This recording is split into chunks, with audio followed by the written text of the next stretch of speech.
So, what do I feel is the most important educational technology before 1990?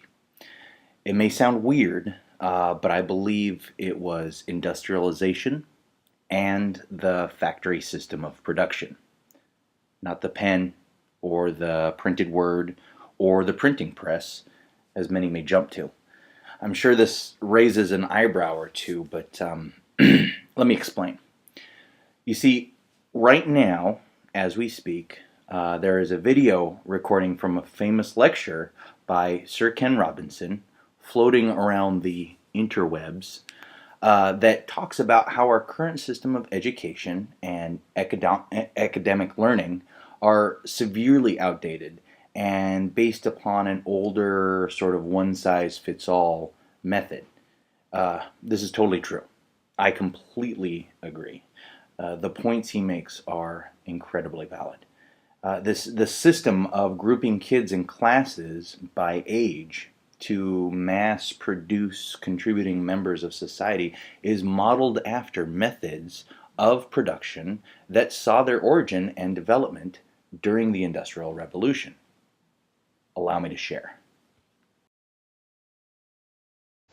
I believe we have a system of education that is modeled on the interests of industrialism and in the image of it. I'll give you a couple of examples. Schools are still pretty much organized on factory lines, ringing bells, separate facilities, specialized into separate subjects. We still educate children by batches. We put them through the system by age group. Why do we do that? Why is there this assumption that the most important thing kids have in common is how old they are? It's like the most important thing about them is their date of manufacture. You know what I mean? So you see, while Robinson is explaining how outdated and ineffective this system has become, a totally righteous and dead-on analysis, by the way, we must also keep in mind that prior to the internet and a lot of the current methods of incorporating technology in the classroom to adequately interface with today's quote-unquote digital natives, we taught millions and millions of people this way. Everything we do today is based on this. For a century, anyone who learned anything in a school setting learned it in this way. School, as we know, wouldn't be the same if not for factory methods of production and industrialization. Another point. The problem is that the current system of education was designed and conceived and structured for a different age.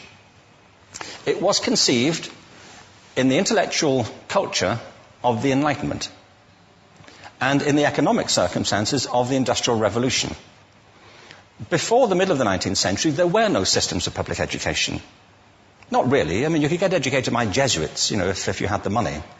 But public education, paid for from taxation, compulsory to everybody and free at the point of delivery, that was a revolutionary idea.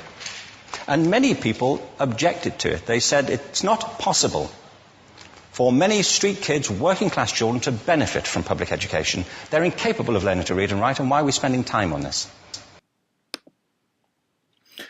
So you see, school wouldn't be school if not for the same methods for manufacturing as that which today produces, say, a car or an Xbox or even a pair of jeans. While the written word and the printing press and pens and paper and whatnot are all very valid points as far as important educational technologies, none of us would be educated the way that we are today if it hadn't been, or if we hadn't been rather, the product of some kind of educational factory. Does that system still effectively work today in a time when the base of information now available to any one individual does not necessarily depend on the number of books they've read or what they've memorized, but how they can find and use information available to them? I'm talking the internet. I don't think so at all. A drastic change is necessary in our current educational system.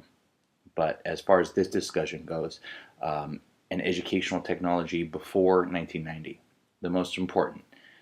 I think that the most significant technological dynamic was the factory system, industrialization, all brought on by the Industrial Revolution. Food for thought.